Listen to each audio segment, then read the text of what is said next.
ce que ça me dit également de vous voir si nombreux, puis de vous voir revenir dans les ateliers, participer avec vos questions, impressionner en passant les conférenciers par la qualité des questions dans les deux langues. Et ça, c'était formidable et ça a été noté. Les conférenciers me l'ont mentionné, à quel point ils avaient noté, la présence de gens de toutes les générations et deuxièmement, la participation de l'auditoire aux questions et aux échanges avec eux. Ça me dit qu'il y a, quelque part dans notre société, il y a un besoin pour ce genre de rencontre-là. Parce qu'on pourrait dire, bien, voilà un autre forum, il y en a plein d'autres, pourquoi j'irais à celui-là plutôt qu'à un autre? Pourquoi en font-ils un alors que d'autres en font également? Je pense qu'on vient de démontrer pour le Québec l'intérêt d'avoir ce genre de forum ouvert, de discussion sur des sujets importants pour notre société et le rôle constructif que les partis politiques peuvent jouer dans ce genre d'activité-là. On va bien sûr faire une analyse et on va écouter ce que vous avez à nous dire. Il y aura des petites enquêtes qui vont être faites. Qu'est-ce que vous avez aimé? Qu'est-ce que vous avez moins aimé? Qu'est-ce qu'on peut faire l'an prochain pour le rendre encore plus efficace, ce forum plus agréable? Et bien sûr, il y aura un choix de thème qui va se faire au cours des prochaines semaines. Ça m'a également fait penser à quelque chose d'autre. Et bien sûr, je me projette dans l'avenir, puis on verra ce que la population québécoise en réserve pour nous. Il me semble que lorsqu'un parti arrive au gouvernement, il ne faut surtout pas qu'il ferme cette fenêtre-là. Il faut que le parti politique continue à exercer cette activité de consultation et de discussion dans la société, même, et c'est peut-être plus délicat, même si le parti exerce également le gouvernement. Mais les gens du parti qui sont au gouvernement doivent également bénéficier de ce genre de contact le plus fréquemment et le plus régulièrement possible. Par exemple, pourquoi pas former, lorsque nous serons au gouvernement, on l'espère, un forum qui serait directement attaché au sommet du gouvernement, où on réunirait ensemble, par exemple, le patronat, les entreprises, mais les syndicats également. J'ai beaucoup moins aimé entendre parler de la concertation dans certains pays, notamment les pays scandinaves, où on réussit à faire du développement économique, à la prospérité, à assurer des bons services publics. On a ça en nous, les Québécois. On a l'habitude de la concertation. Bien sûr, on n'est pas toujours d'accord, puis des fois, ça accroche. Mais on a gardé ça chez nous et il faut le préserver et conserver cette écoute à l'extérieur au cours des prochaines années. Ce qu'on a fait aujourd'hui ensemble, puis je me suis dit, regardez, j'ai fait beaucoup d'enseignements dans ma vie, un peu de consultation, des PowerPoint. Je me dis, peut-être pour la dernière fois de ma vie, on ne sait pas, je vais faire un petit PowerPoint moi aussi. J'étais un peu jaloux de tous les conférenciers qui en avaient. Mais rassurez-vous, il n'est pas trop long. Alors, on apprend. On a appris ensemble au cours de la fin de semaine. Et moi, une belle journée de ma vie, toutes les journées, c'est une journée où j'ai appris quelque chose. Soit en lisant, soit en parlant à quelqu'un, soit en faisant une rencontre avec un groupe, soit en écoutant une conférence comme cela. Puis ça m'a fait penser à une lecture de ma jeunesse. Ça, c'est le genre de lecture qu'on fait. Vous savez ce qui est ce monsieur? C'est Montaigne, les essais de Montaigne. Alors, il y a un des premiers qui a écrit sur qu'est-ce que c'est la vie, pourquoi on est là, qu'est-ce qu'on doit faire pour améliorer la vie et la société au 16e siècle. C'est le genre de lecture, entre nous, que quand on est adolescent, on trouve un peu barbant. Parce qu'on se fait dire par l'école, bien, il faut que tu lises ça, c'est important, puis tu vas me faire un devoir après pour me raconter ce que tu as retenu. Puis en général, à 16-17 ans, on n'a pas retenu beaucoup. Outre le temps qu'on a pris à lire cet ouvrage-là. Puis plus les années passent, plus on y revient et plus on y trouve des choses vraiment très précieuses. Alors, il y aurait plein de choses à dire de Montaigne, mais c'est la nécessité d'être curieux, toujours vouloir apprendre, toujours se regarder soi-même. C'est lui qui a dit, entre autres, vaut mieux une tête bien faite qu'une tête bien pleine. Je pense que c'est un bon principe. Je voudrais également faire quelques brèves remarques sur des idées, des phrases entendues. Première chose, moi, que je retiens, c'est l'espoir, puis l'enthousiasme, puis l'optimisme pour le Québec. Je l'ai dit dans mon allocution d'ouverture, moi, je suis un peu tanné de la litanie du déclin. Ah, que ça va mal, que ça va mal, que ça va mal. Oui, on a des défis. Oui, on a des choses qu'il faut améliorer dans notre société. Oui, on a des faiblesses qu'il faut corriger, mais on a donc des forces extraordinaires. Puis notre première force, c'est notre monde, notre territoire, nos ressources, les gens qui viennent se joindre à nous de partout sur la planète qu'on intègre dans notre société. C'est quelque chose qui me rassure, moi, sur l'avenir du Québec. Et lorsque certaines personnes y voient un déclin et de l'inquiétude, moi, j'y vois de l'enthousiasme, de l'énergie et de l'optimisme. On a également entendu parler, et c'est ça, il va falloir s'habituer à ça beaucoup au Québec, des grandes tendances mondiales. Il y a quelque chose, moi, dont j'ai pris l'habitude il y a déjà plusieurs années, je vais vous le dire en secret, c'est Monique Jérôme Forgette qui m'avait dit « Il faut absolument que tu commences à lire des économistes à chaque semaine. » Il y a plusieurs semaines. Et depuis ce temps-là, j'ai bien sûr suivais tous les conseils de Monique, vous comprenez bien. Surtout au moment où elle avait la sacoche, bien sûr, du Trésor. Alors, j'ai bien sûr commencé depuis ce temps-là et je continue à lire beaucoup, lire l'Économiste, puis tout ce que je peux lire, mettre la main dessus, je le fais. J'ai également on a entendu parler au début de la présentation de la confiance. Je ne sais pas, est-ce que Claude Desjardins est dans la salle? Claude? Non, Claude était un de nos présidents de panel. Claude est un homme assez remarquable que j'ai rencontré pendant mon bref séjour chez Sécor. Et Claude a beaucoup travaillé sur la psychologie des organisations. Et cette notion de confiance, elle a été étudiée. Et voilà cette diapositive, on n'a pas de pointeur, mais on a posé des gens, et en passant, c'est en 2003, ça. Donc, ce n'est pas contemporain à tout ce qu'on lit dans les journaux depuis quelques années ou 2 ou 3 ans là, sur différents enjeux que vous connaissez. On a demandé aux gens de différentes villes canadiennes, seriez-vous d'accord avec l'énoncé suivant? On peut faire confiance aux gens en général. Ça, ce sont des villes de provinces canadiennes. De quelle province, croyez-vous, proviennent les 3 villes qui sont en retrait? Et malheureusement, ce sont des villes du Québec. Alors, on a quelque part en nous à réapprendre à nous faire confiance, à se donner le droit d'avoir le droit d'oser, d'espérer, d'aller de l'avant. Je trouve que c'est quelque chose qui m'a marqué. Quand Claude m'a montré cette diapo-là, on avait souvent des discussions intéressantes, lui et moi, sur la société. C'est quelque chose qui m'a impressionné. Et là, c'est de façon plus détaillée, mais c'est intéressant parce qu'il y a des villes au Québec qui sont aussi fortes dans la confiance que dans le reste du pays. Sherbrooke et Saint-Jean-sur-Richelieu, de façon intéressante. Alors, ce serait intéressant de voir pourquoi. Sherbrooke, c'est une ville universitaire, une ville où il y a de l'activité, beaucoup de concertation. Certainement, Saint-Jean-sur-Richelieu doit avoir également quelque chose de ce type-là. On a entendu parler des tendances des marchés émergents. La Chine également, bien sûr, la Chine nouvelle qui croît moins vite, mais croît encore beaucoup par rapport à ce que nous, on fait. Et surtout, l'économie de la Chine qui se transforme d'une économie d'exportation vers une économie qui bâtit un immense marché intérieur dont on doit et on peut profiter au Québec. C'était une autre diapo de Claude, parce qu'on vient de parler de la Chine, puis vous voyez le mot Confucius en haut à droite, où on a essayé de répartir l'indice de confiance selon les types de sociétés, les influences culturelles, sociales, religieuses. C'est trop compliqué, on n'ira pas dans les détails. Tout ça pour dire que dans les facteurs qui expliquent la confiance qu'on a les uns envers les autres, cette question de notre culture, nos habitudes, joue un rôle important. On a également parlé de l'énergie. Comme on le disait dans l'ouverture, l'ère des hydrocarbures sur la planète n'est pas terminée, loin de là. Et on va le voir encore pour plusieurs décennies, mais ça se transforme. Encore de mes lectures récentes dans The Economist, j'espère que je ne me ferai pas taper sur les doigts pour reproduire leur diagramme, mais je pense qu'ils doivent s'y attendre quelque part. Voici une illustration de la demande en pétrole. Donc, on voit qu'il y a une demande continuellement en augmentation et ce n'est pas terminé.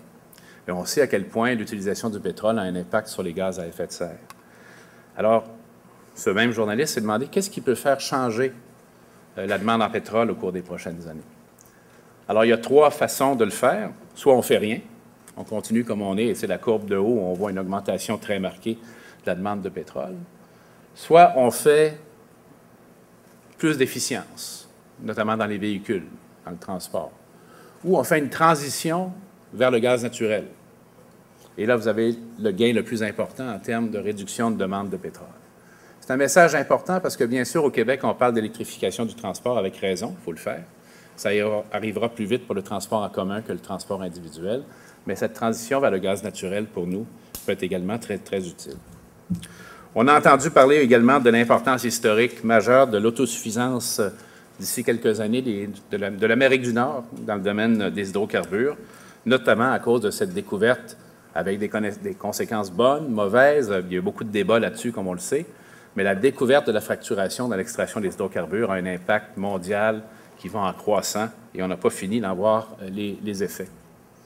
Mais quand on a parlé d'énergie, on a également entendu quelque chose qui m'a semblé tout à fait surprenant et intéressant, c'est qu'on nous a dit les fonds du monde qui investissent, les fonds souverains, les fonds des gouvernements qui investissent bien sûr en énergie beaucoup, mais de plus en plus dans l'agroalimentaire. Alors, moi, ça m'allume. On est bons là-dedans, nous autres, les Québécois aussi. Non seulement l'agriculture, mais la transformation agroalimentaire. Il y a tous ces nouveaux marchés émergents qui ont les moyens et qui ont le désir de nos produits. Il y a lieu, bien sûr, d'exploiter cette occasion extraordinaire. On a entendu parler des 3 grandes routes du commerce international. J'ai aimé cette expression. La route Pacifique, la route Atlantique et la nouvelle route du Nord-Ouest. Voilà pourquoi le Nord est si important pour nous. On est des Nordiques, on est des Nord-Américains, mais on est des Nordiques. D'ici quelques années, le passage du Nord-Ouest va être ouvert presque à l'année longue. Voilà une occasion extraordinaire pour développer non seulement, bien sûr, les activités du Nord, mais tout le potentiel que nous donne notre caractère littoral. On est arrivé par la mer, hein, ici, puis on habite sur le bord de la mer. Il faut en réaliser toute l'importance et tout le potentiel. On a entendu parler de la classe moyenne. J'aime beaucoup cette diapo, ça fait 2-3 semaines dans un article de l'Économiste encore, où on a maintenant, ils disent, une société en sablier un peu. On a en haut une classe de gens très fortunés, pour lesquels les choses vont en général assez bien, disons-le. On a en bas une classe de gens qui travaillent dans les industries où il y a besoin de peu de qualifications, où les salaires stagnent, où les choses ne sont pas agréables et demeurent comme ça, malheureusement. Puis on a dans le milieu la classe moyenne qui se fait prendre en étau. Et c'est ce que les gens nous disent hein, quand on leur parle sur le terrain. On en a assez, on a l'impression d'être constamment sous pression. Et sous l'effet de cette pression, du rétrécissement de la classe moyenne, bien sûr, il y a des gens qui tombent malheureusement vers la zone du bas. Certains peuvent monter vers le haut, mais ce n'est pas vrai que tout le monde monte vers le haut. Il y a des gens également qui tombent et c'est important de s'en souvenir. D'où l'importance de répéter le caractère nuisible des inégalités, du manque de transparence, j'ai entendu ça aussi. Le manque de transparence des gouvernements, l'excès de bureaucratie, c'est un obstacle au développement. Donc, ce n'est pas uniquement une question d'éthique et de moralité publique, c'est également une question de développement pour nous, et c'est très important. Parler de l'austérité. Vous savez à quel point en Europe, on discute de l'austérité en raison de la crise financière, mais ce qui devient de plus en plus apparent, c'est que juste faire de l'austérité, ce n'est pas bon pour l'économie, parce que l'État a un rôle à jouer dans l'économie. Non pas pour faire les choses lui-même, mais pour faire les choses par les entrepreneurs en créant un environnement qui est favorable. Donc, il faut se souvenir de cette importance que, oui, si on doit contrôler les dépenses publiques, et ça prend une certaine austérité, bien sûr, il faut que ça s'accompagne de changements des façons de faire, de réformes structurelles importantes. J'ai aimé qu'on m'explique comment on fait pour mesurer l'état de santé de notre économie. On nous a dit, bien, en général, vous prenez le produit intérieur brut, le fameux PIB. Mais on nous a dit, c'est peut-être mieux d'aller regarder le PIB par habitant, où on fait descendre au niveau de la personne la richesse collective. Et là, il y a une corrélation avec des choses un peu plus difficiles à définir et à mesurer, comme la qualité de vie, comme le bonheur même. Raymond, avec fierté, disait que des journalistes, je ne sais pas si vous avez entendu, Raymond Bachand, il disait il se souvenait que des journalistes s'étaient un peu amusés de lui en disant qu'il était le ministre du bonheur. Mais oui, c'est vrai, si on a une économie qui fonctionne bien, qui est prospère, qui est en croissance, on améliore la qualité de vie des gens. Et puis ça, c'est ce que les gens ressentent, hein, cette classe moyenne qui est de plus en plus rétrécie. Encore une fois, une source d'Economist, on voit en foncé, ce sont les prix au détail, combien on paye pour acheter des trucs. Alors, vous voyez que ça n'a pas vraiment diminué au cours des dernières années. Par contre, le PIB par personne et puis la rémunération médiane, c'est-à-dire l'endroit où il y a 50 des gens qui font plus que nous puis 50 qui font moins que nous, elle ne s'est pas vraiment rétablie, malgré ce qu'on entend et qu'il y a une récupération économique. Les gens dans la société, beaucoup, ne perçoivent pas encore assez cette récupération économique.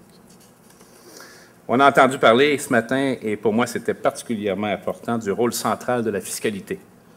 Et ce n'est pas un mystère, on l'a déjà dit depuis plusieurs mois et on le répétera, ce travail sur la fiscalité fera partie de notre programme pour un gouvernement éventuel parce que c'est un levier fondamental de développement. C'est plus qu'une pompe pour aller chercher des sous dans vos portefeuilles pour financer les services publics, c'est un signal qu'on envoie à la population et aux entreprises de ce qu'on veut ou ce qu'on préfère les voir faire. Il faut bien sûr s'assurer que ce soit toujours plus intéressant de travailler que de ne pas travailler, de travailler un peu plus fort que moins fort, tout en reconnaissant que les gens ont le choix légitime de choisir de ne pas travailler plus. Mais il faut au moins qu'il n'y ait pas de désincitatif à travailler plus, qu'on ait au moins des encouragements et une récompense si on choisit de le faire. M. Garneau, ce matin, a donné, je pense, une petite mise en garde qui est importante. Il dit « Méfiez-vous des immenses réformes fiscales ». Je pense qu'il y a un point important là. Mais de l'autre côté, pourquoi on en est rendu là? C'est qu'on a constamment fait des ajustements à la pièce, à gauche, à droite. Donc, il faut y aller de façon beaucoup plus globale, beaucoup plus large, en étant cependant prudent dans nos ambitions et les capacités de le réussir. J'ai entendu ce matin également dire quelque chose qui m'intéresse beaucoup. Si on veut lutter contre les inégalités, assurer le progrès social, Le volume, c'est-à-dire combien d'argent que le gouvernement reçoit comme rentrée fiscale, est plus important que la façon dont le gouvernement s'y prend pour aller chercher ces recettes-là. Et je pense qu'il y a un message important quand on se compare à d'autres économies, comme on a entendu de façon si intéressante ce matin. Et bien sûr, la meilleure façon de lutter contre les inégalités, ce qui est le devoir d'un gouvernement dans nos sociétés, c'est l'éducation, la formation, des services publics bien financés, puis bien sûr dans une économie en croissance. Tout ça se tient. Donc, l'objectif d'une révision de la fiscalité, ça doit être d'abord la création d'emplois, le travail, l'investissement et l'épargne. Et je voudrais également que le Québec, on a eu des remarques franches qui nous ont été faites au cours de ce congrès sur la perception extérieure que les gens ont du Québec. Qu'est-ce qui arrive quand quelqu'un a le goût d'investir ou a le goût de démarrer une entreprise et qu'il a ou qu'elle a le choix de le faire un peu partout dans le monde? Vous savez, ces analyses ne sont pas nécessairement très longues. C'est très macro comme lecture. Alors, cette personne-là va prendre un livre ou un rapport, il va regarder plusieurs juridictions et il va passer la page du Québec. Et moi, je voudrais que son regard reste sur la page du Québec. Pour d'autres raisons que les raisons qu'on nous a mentionnées, la fiscalité trop lourde, la productivité un peu trop basse, la réglementation et la bureaucratie excessive, je voudrais que cette personne-là dise partout dans le monde, c'est là que je dois installer mon entreprise, c'est là que je dois investir, parce qu'il y a des atouts extraordinaires, on les connaît d'abord et avant tout nos gens. J'ai été interpellé par le fait qu'on nous dise qu'en Allemagne, 50% des gradués du secondaire et l'année qui suit vont vers une formation technique. Chez nous, c'est 30%. Moi, le premier, et tous ici qui ont des enfants, qui avons des enfants, on souhaite que nos enfants aillent le plus loin possible dans l'éducation. Mais il y a des très beaux métiers, des métiers nécessaires pour l'économie, pour la qualité de vie des gens, pour les entreprises, qui sont accessibles par la formation technique, qui est peut-être encore un peu méconnue comme solution pour nos jeunes et qu'on n'a pas assez valorisée. Alors moi, j'ai été intéressé qu'on me parle de l'Allemagne. On travaille actuellement sur l'étude de ce modèle allemand de formation technique où on dit en anglais « learn while you earn », c'est-à-dire vous pouvez faire un stage d'apprenti, étudier, on vous apprend votre métier et vous êtes prêt à être intégré au marché du travail. Voilà quelque chose qui est intéressant. On a beaucoup parlé d'innovation, mais qu'est-ce que l'innovation? C'est quoi l'innovation? Est-ce que c'est une grande découverte spectaculaire? Ça arrive des fois, pas souvent. M. Jobs qui a inventé le iPad, ça on peut dire, voilà une innovation spectaculaire qui change complètement la société. Mais dans nos PME, dans nos entreprises, souvent c'est une succession d'améliorations. Des petits pas qui finissent par être des grands pas. Il faut peut-être trouver un moyen de regarder ce qu'on fait actuellement pour encourager l'innovation au Québec, faire cette fameuse révision de tous ces... On nous a dit quoi, 130 ou 120 crédits d'impôt différents pour les entreprises. C'est difficile de s'y retrouver. Puis est-ce que vraiment on atteint les objectifs? Alors, un petit peu d'humour. J'aime bien cette diapo, je l'ai trouvée récemment. Your proposal is innovative. Unfortunately, we won't be able to use it because we've never tried something like this before. Et malheureusement, les gens qui innovent peuvent avoir cette réponse. Hein? Et c'est intéressant ton truc, mais on ne l'a jamais fait. Bien, c'est ça l'innovation. C'est un peu embêtant à remarquer le cercle dans lequel on peut être mis. On a parlé de productivité, puis une productivité à améliorer, puis j'ai entendu quelque chose que j'ai beaucoup aimé parce que j'y crois, moi, beaucoup. On a tendance, passez-moi l'expression, lorsqu'on parle de productivité au Québec, je le dirais comme ça, comme les gens le disent, de bouffer du syndicat. La raison principale pour laquelle la productivité ne va pas bien au Québec, disent certains, c'est qu'on est très syndiqué. Bien, attention.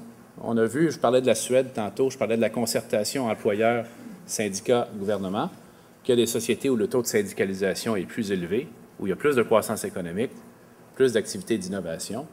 Donc oui, tout le monde doit améliorer ses façons de faire, les syndicats comme les autres, mais je crois que ce n'est pas très conforme à la réalité de cibler spécifiquement, ou uniquement plutôt, ce secteur-là de la société. On doit diversifier, bien sûr, nos exportations, et apporter également de la concurrence. Le mot concurrence, je l'ai entendu et je l'ai retenu, c'est bon la concurrence, l'émulation, c'est pas mauvais.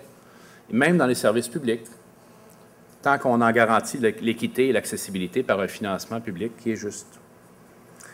On a également entendu parler de l'importance de faire attention que nos revenus d'État n'aillent pas tous à payer la dette plutôt qu'à payer des services publics de qualité.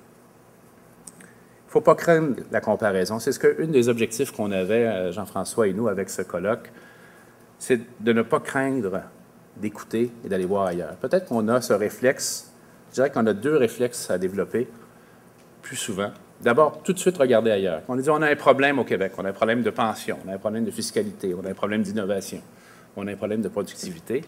D'abord, c'est quoi le problème? Comment on le mesure? Montrez-moi qu'il y a un problème.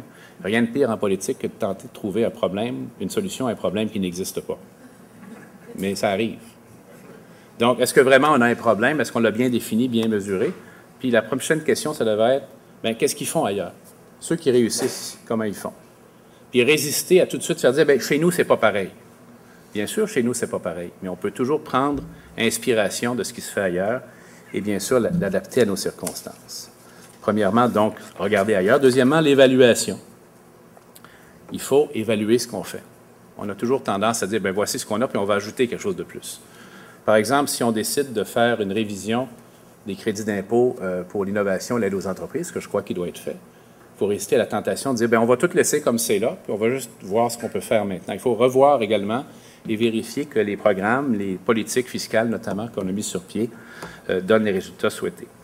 Alors, j'arrive bientôt à la fin. Je ne voulais pas vous retenir trop longtemps ce dimanche-là, en ce beau dimanche. Il y a, ça c'est M. Keynes qui doit être très content depuis 2 ou 3 ans, depuis que les banques centrales injectent des liquidités dans l'économie à qui mieux mieux. Et j'aime bien cette phrase également, la difficulté n'est pas de comprendre des idées nouvelles, mais d'échapper aux idées anciennes. Et je pense que chez nous, on a, comme ailleurs, un effort à faire là-dessus. Non pas qu'il faut nécessairement se défaire des idées anciennes, mais ne pas craindre de dire qu'on doit s'en défaire lorsque c'est le cas. Et la dernière chose, c'est quelque chose que j'ai utilisé fréquemment dans des cours, dans des conférences, dans des interventions professionnelles que j'ai faites. Un de mes personnages historiques préférés. Et il y a beaucoup de profondeur dans cette petite phrase, comme dans beaucoup de phrases d'Albert Einstein. On ne peut pas régler des problèmes en utilisant la même ligne de pensée qui a créé le problème. Alors ça, c'est quelque chose qui a l'air simple et simpliste, mais qui est profondément exact. Il faut regarder d'un autre angle, reprendre la discussion, écouter également ce que tout le monde fait autour de nous, parmi nous au Québec, bien sûr, et ailleurs. Alors, encore une fois, moi, je voudrais vous remercier de votre présence aujourd'hui. On doit faire ça. C'est notre rôle comme parti politique. On le fera.